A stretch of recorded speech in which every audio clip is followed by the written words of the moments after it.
Jim, we've just got a few minutes, but we would love for you to share with your friends and neighbors here in Chapel Hill your perspective on this primary runoff race, and you've made a decision about who you're going to vote for and support, and maybe you could tell us a little bit about some of the dynamics of your decision.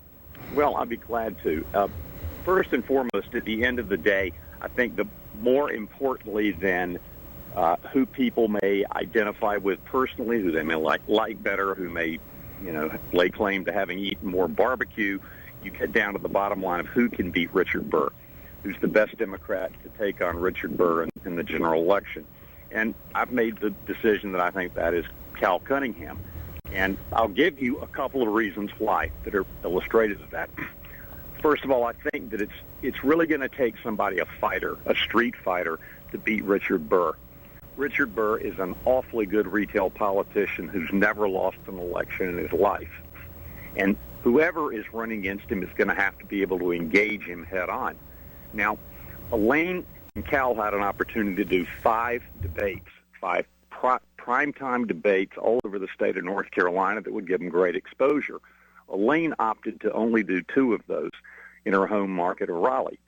You can't do that. A fighter doesn't run away from a battle. A fighter goes out and takes risks on. And that's the kind of characteristic I think it's going to take in the next nominee to be able to engage and beat back Richard Burr. Secondly, I think Cal's got greater depth. A lot of people have accused Cal of being wonkish. Well, he's definitely a smart guy, and frankly, yeah, he might be a little wonkish, but so is Barack Obama, so is Al Gore, so is Hillary Clinton, and so is Bill Clinton. I think they're all thinkers. And this is a point in the history or the lifespan of the United States when I think it's important that we have thinkers as opposed to just big talkers in Washington.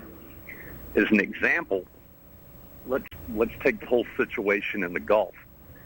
Cal from day one has been articulating a vision for a national energy policy. Not just saying, I don't support drilling off the coast of North Carolina. That's really not enough in this day and time. We've got to be talking about a national energy strategy, and I think that's the reason that he has won the endorsement of organizations like the Sierra Club, because he has taken that kind of stance. And then the last part of it is just compatibility. I'm probably, someone once characterized me as being left of California, so I guess I've got my progressive bona fides in order. But I feel, I've stuck this guy with a fork in the conversations we have, and I feel very comfortable that he's not only a progressive, but that he's a realist, and that he and I have the kind of same shared values that I'd like to see represented in Washington.